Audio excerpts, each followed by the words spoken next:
how organ systems work. Hello everyone.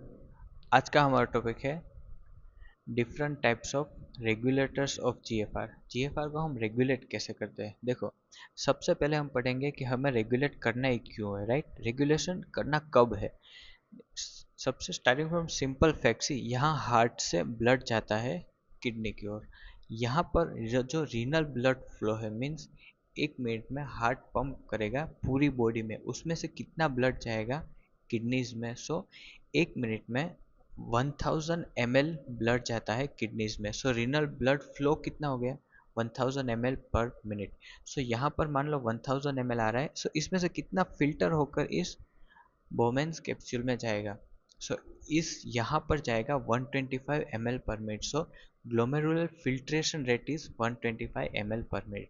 सो ये normal ideal conditions में है कि आइडियल कंडीशन में हार्ट 1 मिनट में दोनों किडनीज को 1000 ml जो ब्लड है वो, सॉरी, हाँ, कि 1 मिनट में हार्ट जो है वो दोनों किडनीज को 1000 ml ब्लड दे रहा है। लेकिन कभी बॉडी में हेमरेज हो जाए या फिर ब्लड लॉस हो गया कोई भी रीजन से, तो ब्लड का वॉल्यूम कम हो जाएगा।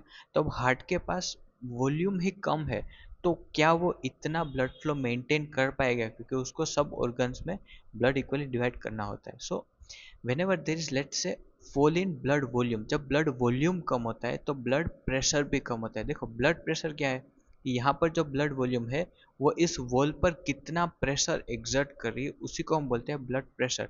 सो अगर ब्लड वॉल्यूम कम हो गया तो ये प्रेशर एग्जर्टेड भी कम हो जाएगा।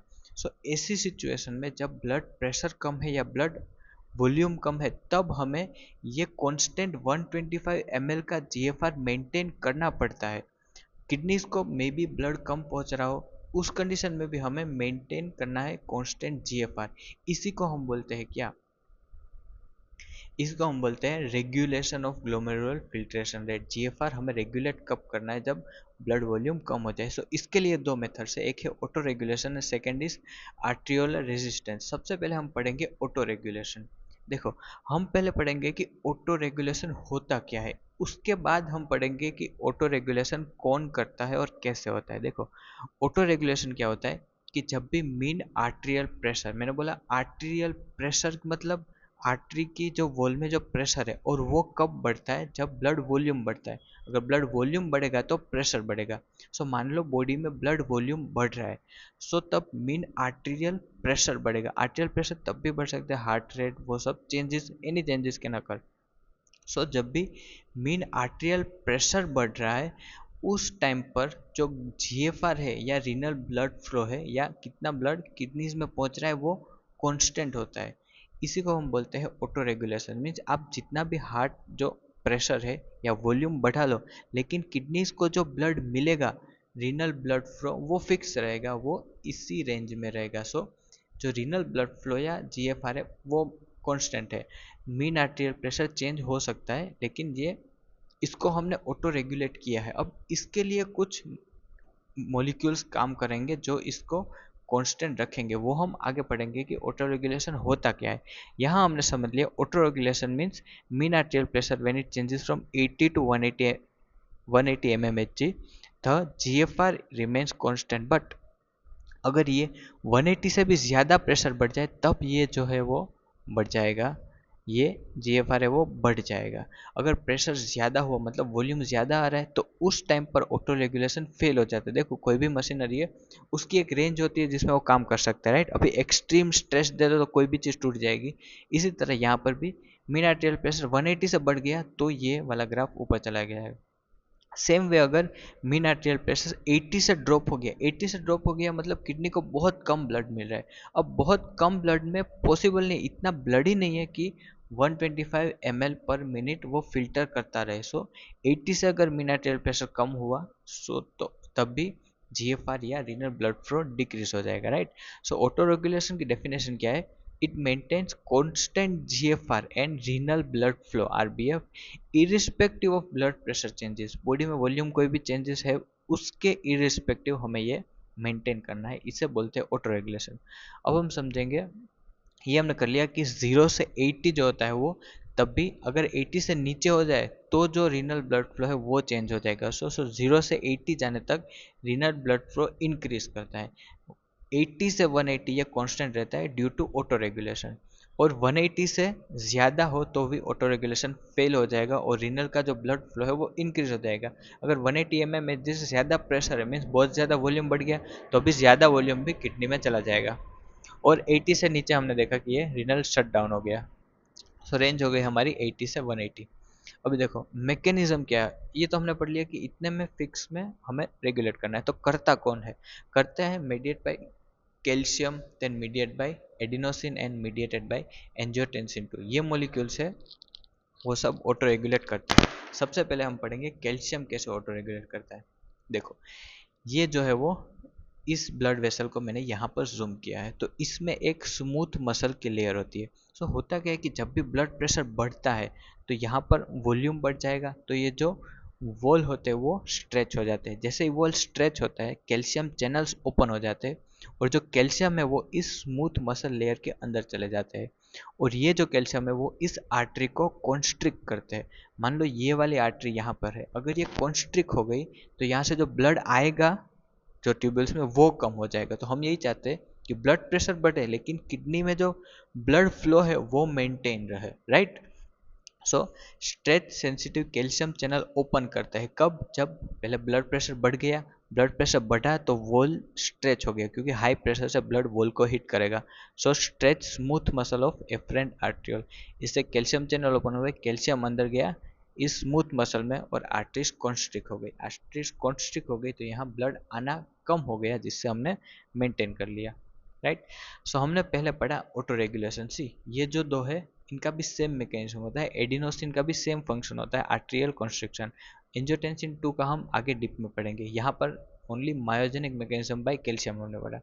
सेकेंड होता है आर्ट्रियोलर रेजिस्टेंस। देखो अभी ये क्या है कि आर्ट्रियोलर रेजिस्टेंस ये है कि changes in afferent and efferent artery diameter. हमने पढ़ा कि इसका मैं डायमीटर चेंज कर दूँ तो मैं ब्लड फ्लो को रेगुलेट कर सकता हूँ। इन द सेम वे अगर इसका मैं डायमीटर कम कर दूँ तो भी मैं ब्लड फ्लो को रेगुलेट कर सकता हूँ। सो हम डीप में पढ़ेंगे कि ये होता कैसे। देखो सबसे पहले हम ये एफरेंट आर्टरी है मतलब आ रही है और ये इफरेंट आर्टरी से जो जा रही है, अगर हम एफरेंट आर्टरी को कंस्ट्रिक्ट कर दें, इस आर्टरी को कंस्ट्रिक्ट कर देंगे तो क्या होगा कि जो आरपीएफ, आरपीएफ मतलब रीनल प्लाज्मा फ्लो, कितना ब्लड यहाँ आ रहा है ये कम हो जाएगा। सिंपल सी बात है, अगर आर्टरी कंस्ट्रिक्ट हो गई तो ब्लड आना कम हो जाएगा। अब उस कम ब्लड में ब्लड कम आ रहा है तो यहाँ से यहाँ जो ब्लड जाएगा वो भी कम हो जाएगा। सो जीएफआर कम हो गया। लेकिन ये दोनों चीज़ कम हो रही है बट जो फ्रैक्शन है वो नॉर्मल है, मतलब जितना ब्लड आ रहा है उसमें से कितना फिल्ट्रेट बन रहा है वो फ्रैक्शन नॉर्मल है। सो ये हमारा हो गया फिल्ट्रेशन फ्रैक्शन। फिल्ट्रेशन फ्रैक्शन क्या होता है कि जीएफआर कितना बना divided by renal plasma flow, ठीक है। ये उल्टा हो गया है, ये 125 ऊपर आएगा जो कि ये जीएफआर और 700 नीचे renal plasma flow. So normal जो फिल्ट्रेशन फ्रैक्शन होता है वो 20%, मतलब यहाँ पर अगर 100% ब्लड आ रहा है तो उससे 20% फिल्ट्रेट बनना चाहिए। सो इफरेंट आर्ट्रियोल में मैं कुछ भी कॉन्स्ट्रिक्शन करूं तो ये फ्रैक्शन सेम है, इंडिविजुअल वैल्यूज कम हो जाएगी। अगर इफरेंट आर्ट्री में रिलैक्स कर दिया, रिलैक्स हो गया मतलब ज़्यादा ब्लड यहाँ पर आ रहा है, ज़्यादा ब्लड आ रहा है तो रीनल प्लाज्मा फ्लो बढ़ गया जिससे फिल्ट्रेट भी बढ़ जाएगा, राइट। सो ये यहाँ पर भी सेम फिल्ट्रेशन फ्रैक्शन नॉर्मल है। अभी इंपॉर्टेंट पॉइंट ये है कि एफरेंट हो गया, अभी इफरेंट आर्ट्रियोल ये जाने वाली आर्टरी, इसको अगर मैं कॉन्स्ट्रिक्ट करूँ तो क्या हो गया। देखो ये बेसिक बहुत ही इंपॉर्टेंट है, यहाँ समझ लीजिए आगे बहुत ही यूजफुल होगा। मान लो मैंने इस इफरेंट आर्ट्रियोल को कॉन्स्ट्रिक्ट कर दिया। सो पहली चीज़ क्या होगी कि यहाँ से ब्लड का जो एग्जिट है वो कंपेरेटिवली कम हो जाएगा, वो कम होगा तो यहाँ पर ब्लड जो है वो पुल ऑफ हो जाएगा या फिर वहाँ पर इकट्ठा हो जाएगा ब्लड ज़्यादा। सो यहाँ पर प्रेशर बढ़ गया, सो इससे ये जो फिल्ट्रेशन है वो ज़्यादा हो जाएगा क्योंकि हमें पता है कि जो कैपिलरी का हाइड्रोस्टेटिक प्रेशर है वो हेल्प करता है फिल्ट्रेशन में। सो मैंने जब भी इसको कॉन्स्ट्रिक्ट किया प्रेशर यहाँ बढ़ा और ये फिल्ट्रेशन बढ़ गया। सो मैंने देखा कि जीएफआर माइल्ड जब कॉन्स्ट्रिक्शन में करूँगा तो जीएफआर इंक्रीज हो रहा है, लेकिन मैंने इसको कॉन्स्ट्रिक्ट कर दिया है तो एग्जिट जो ब्लड हो रहा है वो भी कम हो गया। सो उससे क्या होगा कि यहाँ जो ब्लड आ रहा है वो इनिशियली कम हो जाएगा, राइट। सो रीनल प्लाज्मा फ्लो कम हो गया। स्टार्टिंग में क्या हुआ, ये कंस्ट्रिक्ट मैंने कर दिया, सो जितना ब्लड आ रहा है वो कम हो गया, रीनल प्लाज्मा फ्लो कम हो गया। लेकिन यहाँ पर जो प्रेशर बढ़ गया उससे इनिशियली जीएफआर कम हो जाए, जीएफआर बढ़ जाएगा क्योंकि प्रेशर ज़्यादा है, ज़्यादा ब्लड फिल्टर होगा। बट अब मैं इसको सीवियर कंस्ट्रिक्शन कर दूँ कि बहुत ही कंस्ट्रिक्ट कर दिया है कि यहाँ से कोई ब्लड बाहर जा ही नहीं रहा। उसका मतलब अगर बहुत सीवियरली मैंने इसको कंस्ट्रिक्ट कर दिया, सो यहाँ से जो इनकमिंग ब्लड है वो बहुत ज़्यादा रिड्यूस हो जाएगा। पहले भी रिड्यूस हो रहा था, अभी ब्लड बहुत ज़्यादा रिड्यूस हो जाएगा। अब मान लो यहाँ पर ब्लड ही कम आ रहा है तो जीएफआर भी सीवियरली डिक्रीज कर जाएगा, राइट। सो माइल्ड कॉन्स्ट्रिक्शन में जीएफआर बढ़ता है लेकिन सीवियर कॉन्स्ट्रिक्शन में जीएफआर कम हो जाता है, राइट। सो इनिशियली सिर्फ हम माइल्ड की बात करें तो क्या होगा कि इफरेंट आर्ट्रियोल के कॉन्स्ट्रिक्शन से रीनल प्लाज्मा फ्लो कम हो गया, मतलब यहाँ जो ब्लड आ रहा है वो कम हो गया, लेकिन हमने जीएफआर बढ़ा दिया। इसका क्लिनिकली यूज कहाँ है, मान लो किसी पर्सन को हेमरेज हो गया, हेमरेज मतलब ब्लड लॉस ज़्यादा हो गया, कहीं एक्सीडेंट एक्सेट्रा में हेमरेज या ब्लड लॉस हो गया, तो ब्लड लॉस हो गया तो ब्लड का वॉल्यूम कम हो जाएगा, राइट। अगर ब्लड का वॉल्यूम कम हुआ है इसका मतलब यहाँ जो ब्लड आ रहा है वो कम हो गया, रीनल प्लाज्मा फ्लो कम हो गया। लेकिन इसको अगर मैं कॉन्स्ट्रिक्ट कर दूं तो मैं जीएफआर को मेंटेन कर सकता हूं, राइट। सो मुझे ब्लड लॉस या हेमरेज में भी जीएफआर को मेंटेन करना है। जीएफआर को क्यों मेंटेन करना है, क्योंकि ये अगर मैं जीएफआर को मेंटेन नहीं करूंगा तो मैं इस ब्लड को फिल्टर नहीं कर पाऊंगा, फिल्टर नहीं कर पाऊंगा तो इम्प्यूरिटीज बढ़ती रहेगी, राइट। सो मैंने 125 का जीएफआर मेंटेन कर लिया। ओके, इसको मैं एक और बार समझाता हूँ क्योंकि बहुत इंपॉर्टेंट है। देखो, किसी पर्सन को हेमरेज हुआ, हेमरेज मतलब ब्लड लॉस, तो उसकी बॉडी का ब्लड कम हो गया। अभी जो हार्ट के पास कम ब्लड है सब ऑर्गन्स में भेजने के लिए, सो वो किडनी को उसका नॉर्मल ब्लड नहीं दे सकता, सो रीनल प्लाज्मा फ्लो कम हो गया, मतलब किडनी के पास कम ब्लड जा रहा है। अब उस कम ब्लड में भी किडनी को ग्लोमेरुलर फिल्ट्रेशन रेट जो है वो 125 उसको मेंटेन करना है। क्यों क्यों मेंटेन करना है, क्योंकि उसको फिल्ट्रेशन तो करना ही पड़ेगा क्योंकि इम्प्यूरिटीज तो उतनी ही बन रही है, राइट। सो उसने क्या किया, इस आर्टियोल को कंस्ट्रिक्ट कर दिया, ये कंस्ट्रिक्ट होगी, यहाँ पर बैक प्रेशर बिल्ड हुआ और जीएफआर बढ़ गया, राइट। सो ये हो गया मैकेनिज्म। अभी इफरेंट आर्टरी रिलैक्सेशन, अभी ये आर्टरी रिलैक्स होगी मतलब ज़्यादा ब्लड चला जाएगा वहाँ से, सो रीनल प्लाज्मा फ्लो बढ़ गया क्योंकि यहाँ से एग्जिट ज़्यादा है, सो एंट्री भी ज़्यादा है, सो रीनल प्लाज्मा फ्लो बढ़ गया लेकिन जीएफआर कम हो जाएगा। क्यों, क्योंकि जब ये आर्टरी अपने नॉर्मल शेप में थी तो ये यहाँ कुछ प्रेशर एग्जर्ट कर रही थी, यहाँ से एग्जिट जाने में कुछ प्रेशर, एग्जिट जाने में कुछ डिफिकल्टीज थी जिससे यहाँ बैक प्रेशर होता था जिससे जीएफआर बनता था। अभी रिलैक्स हो गई तो ये जो ब्लड इजीली यहाँ से फ्लो कर जाएगा, कोई प्रेशर बिल्डअप नहीं हो रहा है, इसीलिए जीएफआर कम हो गया। सो फिल्ट्रेशन फ्रैक्शन डिक्रीज हो गया, सो रीनल प्लाज्मा फ्लो इंक्रीज हुआ लेकिन फिल्ट्रेशन फ्रैक्शन डिक्रीज हो गया, राइट। ओके, सो नेक्स्ट अभी हम यही जो माइल्ड वर्सेस सीवियर कॉन्स्ट्रिक्शन था उसको ज़्यादा डिप में पढ़ेंगे। देखो मैंने क्या बोला कि ये इफरेंट आर्ट्रियोल है, इसको मैंने माइल्ड कॉन्स्ट्रिक्ट कर दूंगा। अगर माइल्ड कॉन्स्ट्रिक्ट किया सो ब्लड फ्लो आ रहा है वो थोड़ा कम हो जाएगा, 700 से हो गया 500 क्योंकि एग्जिट कम है, सो एग्जिट यहाँ से कम है, सो एंट्री भी कम हो जाएगी, राइट।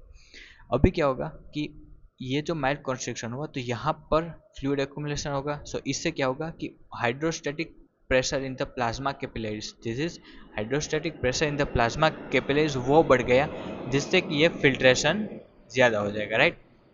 अगर सीवियरली कंस्ट्रिक्ट करूंगा सो ब्लड फ्लो कम हो गया 200 जितना, बहुत ही कम ब्लड आ रहा है अब यहाँ से क्योंकि एग्जिट नहीं है, सो बहुत कम ब्लड आ रहा है, एग्जिट नहीं है तो जाएगा कहाँ, राइट।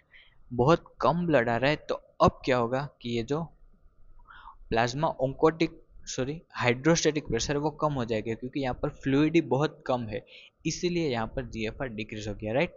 सो माइल्ड कंस्ट्रिक्शन में जीएफआर इंक्रीज होता है, सीवियर में डिक्रीज होता है। हमारे लिए यूजफुल क्या है, यूजफुल जब हेमरेज होगा तो ये माइल्ड वाला यूजफुल है कि हेमरेज में किडनीज को कम ब्लड मिल रहा है लेकिन हमने जीएफआर को प्रॉपरली मेंटेन कर लिया, राइट। अभी देखो ओम्स लॉ ऑफ रेजिस्टेंस पढ़ा है, ये एक वायर सेकेंड वायर अगर ये सीरीज में कनेक्टेड है तो इनका रेजिस्टेंस ऐड हो जाता है, राइट।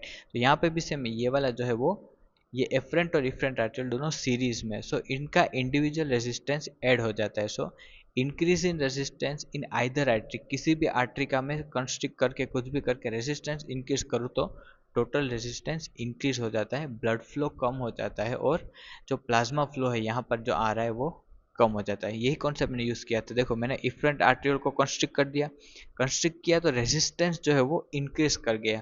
सो इंक्रीज रेजिस्टेंस से यहाँ जो प्लाज्मा फ्लो आ रहा था वो कम हो गया, decrease glomerular plasma flow, right. अभी हमने देखा vaso constriction, vaso dilation mechanism. अभी करता कौन है, ये करते हैं एंजियोटेंसिन टू, सिंपैथेटिक नर्व्स और एंडोथेलिन। देखो तीन सब्सटेंस का नाम लिया मैंने, एंजियोटेंसिन टू, सिंपैथेटिक नर्व्स और एंडोथेलिन। ये करते क्या है, मैकेनिज्म क्या है, ये कंस्ट्रिक्ट्स बोथ एफरेंट और इफरेंट दोनों को कंस्ट्रिक्ट कर देते हैं, जिससे कि जीएफआर और रीनल प्लाज्मा फ्लो डिक्रीज हो जाता है, राइट।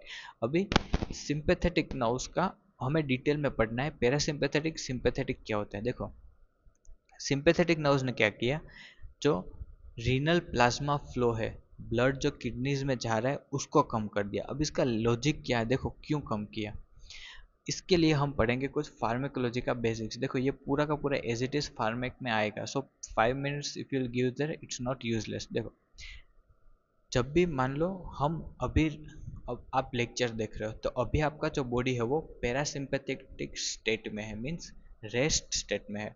अगर आप बाहर जाओगे और आपके पीछे कोई भी डॉग या लायन एक्सेट्रा, बाहर तो लायन नहीं होगा, एनी स्ट्रेसफुल सिचुएशन, मान लो आपके पीछे डॉग है तो आप रनिंग कर रहे हो, तो उस स्टेट में जो सिस्टम एक्टिवेट होता है वो सिंपैथेटिक, मतलब आप रन कर रहे हो तो सिंपैथेटिक सिस्टम एक्टिव हो गया। अभी देखो ये सिंपैथेटिक सिस्टम वो एक्टिवेट करता क्या है, देखो मान लो जब आपके पीछे डॉग है तो आप रन कर रहे हो तो इससे हार्ट बीट बढ़ जाती है। हार्ट बीट क्यों बढ़ती है, हार्ट बीट बढ़ गई तो उसको जो पूरे बॉडी में ज़्यादा ब्लड सप्लाई करना है, क्योंकि अभी मसल यूज हो रहे हैं।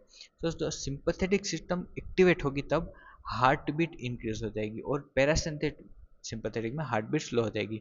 सिंपैथेटिक सिस्टम जो प्यूपिल डायलेट कर देगी, क्यों कि मान लो ये कंस्ट्रिक्टेड प्यूपिल है और ये डायलेटेड प्यूपिल है। सो जब प्यूपिल डायलेट होगी तो ज़्यादा लाइट रेज अंदर जाएगी, राइट। सो हमें स्ट्रेसफुल सिचुएशन में यही चाहिए कि हम प्रॉपरली देख सके, इसीलिए प्यूपिल डायलेशन, यहाँ पर प्यूपिल कंस्ट्रिक्शन, राइट। सो ये जो मैंने बेसिक समझा है उसका मतलब क्या है कि सिंपैथेटिक सिस्टम आपको प्रिपेयर करता है कोई इमरजेंसी सिचुएशन में। अभी इमरजेंसी सिचुएशन में डू यू थिंक कि जो रीनल ब्लड फ्लो है वो मेंटेन करना is an emergency? No, it is not an emergency. जो वेस्ट है उसको रिमूव करना इट इज नॉट इमरजेंसी। इसीलिए सिंपैथेटिक नर्व्स क्या करती है, जो रीनल प्लाज्मा फ्लो है वो कम कर देती है, ताकि वो जो ब्लड है वो किडनीज में कम जाए और दूसरे जो स्केलेटन मसल्स एक्सेट्रा है जिसका भी एक्टिवली यूज हो रहा है रनिंग में, वहां पर ज्यादा जाए। इसीलिए सिंपैथेटिक नर्व्स क्या करती है, रीनल प्लाज्मा फ्लो कम कर देती है, right. So this was about this. अभी हमने पहले पढ़े थे वेजो कंस्ट्रिक्टर, वेजो कंस्ट्रिक्टर सब्सटेंस। अभी हम पढ़ेंगे वेजो डायलेटर सब्सटेंसेस। देखो स्टार्टिंग में first prostaglandin, prostaglandin E1, E2 and I2। Second is nitric oxide and third is bradykinin. Bradykinin जो है वो डिकम्पोज होके इन दोनों को ही बनाता है, मीन्स वो किसी प्रोसेस में इन्वॉल्व होगा जिससे कि प्रोस्टाग्लैंडिन और नाइट्रिक ऑक्साइड बढ़ जाते हैं। सो ये हमारे हो गए वेजोडाइलेटर्स। वेजोडाइलेटर्स क्या करते हैं, अगर एफरेंट और इफरेंट आर्टेरियोल को डायलेट कर दोगे आप तो जीएफआर बढ़ जाएगा और जो रीनल प्लाज्मा फ्लो है वो बढ़ जाएगा, राइट। सो ये इस वाले मैकेनिज्म में एक करते हैं। सो अभी हमने देखा कि ये दोनों चीज़ बढ़ाएंगे, जीएफआर भी बढ़ाएंगे और रीनल प्लाज्मा फ्लो भी बढ़ाएंगे। अभी एक है एट्रियल नेट्रीयूरेट्रिक पेप्टाइड। देखो इसकी स्टोरी समझो कि मान लो बॉडी में ब्लड प्रेशर बढ़ गया या फिर ब्लड वॉल्यूम बढ़ गया, तो अब क्या होगा कि हार्ट को वो जितना भी वॉल्यूम है उसको पंप करना होगा, या तो लंग्स में या डिफरेंट ऑर्गन्स में, राइट। मतलब हार्ट का फंक्शन बढ़ गया। इफ ब्लड प्रेशर आपका बढ़ रहा है तो हार्ट का जो फंक्शन बढ़ जाता है। तो अब हार्ट क्या करेगा कि उसका फंक्शन बढ़ गया, वो फटीग हो सकता है, तो हार्ट एक सब्सटेंस रिलीज करता है जिसका नाम है एट्रियल नेट्रीयूरेट्रिक पेप्टाइड, आर्ट्रियल नेट्रीयूरेट्रिक पेप्टाइड। अब ये सब्सटेंस क्या करता है, ये जो है वो जीएफआर को बढ़ाता है। जीएफआर को क्यों बढ़ाना है, इसने क्या किया, फर्स्ट ये इफरेंट जो आ रही है उसको डायलेट कर दिया और जो इफरेंट जा रही थी उसको कंस्ट्रिक्ट कर दिया। तो अब क्या होगा, ज्यादा ब्लड आएगा लेकिन यहाँ से एग्जिट उतना नहीं होगा। सो ये सारा चला जाएगा यहाँ पर जीएफआर में। सो जीएफआर बढ़ गया। सो जीएफआर बढ़ गया तो हो क्या रहा है, देखो यहाँ पर जो है वो ब्लड लॉस हो रहा है। सो हार्ट को दिक्कत ये थी कि ब्लड वॉल्यूम बढ़ गया था या ब्लड प्रेशर बढ़ गया था, इसलिए उसको वो ज़्यादा ब्लड में ज़्यादा फंक्शन करना पड़ा था। फिर उसने क्या किया, एक एट्रियल नाट्रियोटिक पेप्टाइड रिलीज किया। इस एट्रियल नाट्रियोटिक पेप्टाइड ने एफरेंट आर्ट्रियोल को कॉन्स्ट्रिक्ट किया, एफरेंट आर्ट्रियोल को डायलेट किया, इफ्रेंट को कॉन्स्ट्रिक्ट किया, सो दैट ज़्यादा ब्लड यहाँ से निकल जाए। So it is kind of वो कि वो फ्लूइड को कम कर रहा है बॉडी से, राइट। सो रीनल प्लाज्मा फ्लो में लिटल चेंज है, इतना ज़्यादा चेंज है, लेकिन जीएफआर बढ़ गया। सो वो जो एक्स्ट्रा फ्लूइड था वो चला गया, right. So this was about blood pressure and ANF. अभी एंजियोटेंसिन 2 का इफेक्ट देखो। एंजियोटेंसिन 2 क्या करता है, ये पोटेंट वाजो कंस्ट्रिक्टर। ये देखो एट्रियल नाट्रियोटिक पेप्टाइड की तरह नहीं कि एक को कंस्ट्रिक्ट करेगा एक को डायलेट करेगा, ऐसा नहीं, ये दोनों को कंस्ट्रिक्ट करेगा, राइट। सो जब ये एफरेंट आर्ट्रियोल को कंस्ट्रिक्ट करता है तब हमें पता है एफरेंट आर्ट्रियोल कंस्ट्रिक्ट होगा तो जीएफआर कम होता है, जबकि जो इफरेंट आर्ट्रियोल है वो कंस्ट्रिक्ट होती है तो जीएफआर बढ़ता है। इतना बेसिक हमने आगे भी पढ़ा है कि इफरेंट आर्ट्रियोल कंस्ट्रिक्ट होगी जीएफआर बढ़ेगा, एफरेंट आर्ट्रियोल कंस्ट्रिक्ट होगी जीएफआर कम होगा। नाउ अभी ये जो मिसेंजियल सेल्स है उनको कॉन्ट्रैक्शन करता है। सबसे पहले हमें पढ़ने को मिसेंजियल सेल्स क्या होते हैं। देखो ये जो ग्लोमेरुलस होती है उनके बीच में कुछ सेल्स होते हैं, उनको हमने बोला मिसेंजियल सेल्स। एक और डायग्राम में देखो, ये वाले है मिसेंजियल सेल्स। जब ये कॉन्ट्रैक्ट होते हैं तो क्या होता है कि ये जो ग्लोमेरुलस है उसका सरफेस एरिया कम हो जाता है। अब सरफेस एरिया कम हो गया सो जीएफआर भी कम हो जाएगा, क्योंकि जो एरिया है वहीं से फ्लूइड निकलता है, राइट। मान लो ये इतना सरफेस एरिया, ये इतना हो गया, सो यहाँ से ज़्यादा फ्लूइड निकल सकता है, लेकिन उसको आप समझिए बोतल को क्लोज कर दिया, सो बोतल क्लोज हो जाएगी तो फ्लूइड कम निकलेगा, राइट। सो सरफेस एरिया कम, सो जीएफआर कम। सो जो एंजियोटेंसिन है वो 3 फंक्शन करता है। कंस्ट्रिक्ट एफरेंट आर्ट्रियोल कंस्ट्रिक्ट जिससे जीएफआर कम, कंस्ट्रिक्ट इफरेंट आर्ट्रियोल जिससे जीएफआर बढ़ गया, और कॉन्ट्रैक्शन ऑफ मेसेंजियल सेल जिससे जीएफआर कम हो गया। लेकिन जो नेट इफेक्ट होता है वो स्लाइटली डिक्रीज इन जीएफआर होता है, ऑलवेज नहीं होता। यहाँ पर स्लाइटली जीएफआर डिक्रीज स्टैंडर्ड है। अभी हम देखेंगे कि कब हमें एंजियोटेंसिन 2 की हेल्प से जीएफआर बढ़ा सकते हैं। देखो मान लो कोई पेशेंट आया जिसको रीनल आर्टरी स्टेनोसिस है, यहाँ पर प्लाक फॉर्मेशन हो गया जिससे कि इस किडनी को कम ब्लड मिल रहा है। सो बॉडी में तो ब्लड है प्रॉपर अमाउंट में है, इसको कोई फ्लूइड लॉस या हेमरेज नहीं हुआ है, लेकिन यहाँ पर स्टेनोसिस है इसलिए इसको कम ब्लड मिल रहा है। अभी इसको दूसरी तरह से भी देख सकते हैं कि इसकी किडनी एकदम प्रॉपर नॉर्मल है, लेकिन उसको ब्लड लॉस हो गया या हेमरेज हो गया है। तो अब उसको अगर हेमरेज हो गया तो भी इस किडनी को कम ब्लड पहुंचेगा। So finally end of the day हो क्या रहा है कि रीनल आर्टरी स्टेनोसिस में रीनल ब्लड फ्लो डिक्रीज हो गया। अगर रीनल ब्लड फ्लो डिक्रीज होगा तो जीएफआर भी डिक्रीज हो सकता है, लेकिन हमें, मैंने वो क्या बोला था कि ब्लड फ्लो चाहे डिक्रीज हो इंक्रीज हो, हमें जीएफआर को कांस्टेंट मेंटेन करना है। तो अब क्या होगा कि जो एंजियोटेंसिन 2 है उसका इफेक्ट इफरेंट आर्ट्रियोल में प्रोमिनेंट हो जाएगा। इफ इफरेंट आर्ट्रियोल में इसको कॉन्स्ट्रिक्ट करके वो जीएफआर को बढ़ा देगा। सो यहाँ पर एंजियोटेंसिन 2 है वो जीएफआर इंक्रीज करने का काम करता है। सो रीनल आर्टरी स्टेनोसिस या हाइपोटेंशन, जब ब्लड फ्लो कम हो गया, किडनीज को कम ब्लड मिल रहा है, तो effect of angiotensin 2 on efferent artery predominates, और इफरेंट आर्टरी, और ये जो है वो ये जो है वो angiotensin 2 increases the GFR by constricting the efferent arterioles, right. अभी इसका क्लिनिकल यूज देखिए।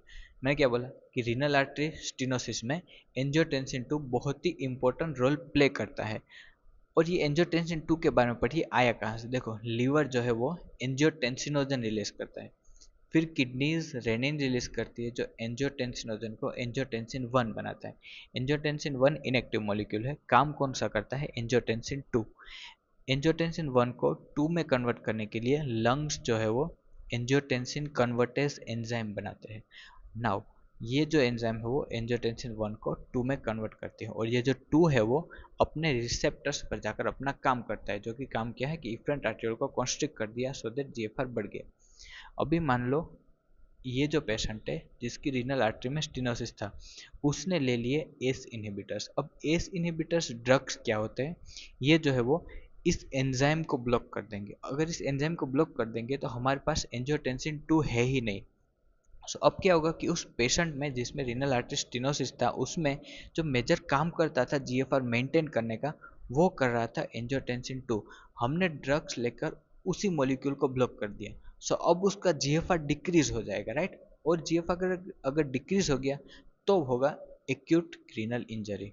सो ब्लॉकिंग रास और एस इनहिबिटर्स ड्रग लेना और angiotensin receptor can cause acute kidney injury in patients with bilateral renal artery stenosis, right, या फिर unilateral stenosis या single functional kidney. So moral of the story is कि इन patient में जिनमें रीनल आर्टरी स्टेनोसिस है, उन पेशेंट्स में हमें ये एस इनहिबिटर्स ड्रग प्रिस्क्राइब नहीं करने हैं और ये ड्रग्स उनको नहीं देने, क्योंकि हमारे काम का जो मॉलिक्यूल है एंजियोटेंसिन 2, उसका ही इसको ही ये ड्रग ये ब्लॉक कर देंगे। सो जीएफआर जो है वो बहुत ज़्यादा डिक्रीज हो जाएगा इन पेशेंट्स में, right. So this was it. अब एक्यूट किडनी इंजरी, सबसे पहले हम देखा कि एक्यूट किडनी इंजरी होती क्यों है। हमने देखा लो ब्लड वॉल्यूम से। लो ब्लड वॉल्यूम से कैसे, रीनल आर्टरी स्टेनोसिस थी तो किडनी को कम ब्लड मिल रहा था, कम ब्लड मिल रहा था, उसमें से भी जीएफआर मेंटेन करने का काम कौन कर रहा था, जो एंजियोटेंसिन 2 मॉलिक्यूल था। हमने ड्रग लिया, उसी मॉलिक्यूल को ब्लॉक कर दिया और जीएफआर कम हो गया। सो जीएफआर कम होने से क्या हुआ, एक्यूट किडनी इंजरी, राइट। सो एक हो गया low blood volume. Second is heart failure. Heart failure मतलब हार्ट अपने फंक्शन में फेल हो गया। हार्ट का काम क्या है, पूरी बॉडी में ब्लड पहुंचाना। अगर हार्ट किडनी तक उतना ब्लड नहीं पहुंचा पा रहा है ड्यू टू एनी रीजन, उसका muscle weakness etcetera, then it is heart failure. So heart failure can also lead to acute kidney injury. Second is nephrotoxic drug. Drug directly kidney को damage कर देंगे, जिससे एक्यूट किडनी इंजरी हो जाएगी। So this was all about medicine. ये medicine के basics है जो आपको फिजियोलॉजी इंटीग्रेट करने में हेल्प करेंगे, आपका इंटरेस्ट बिल्ड करने में हेल्प करेंगे।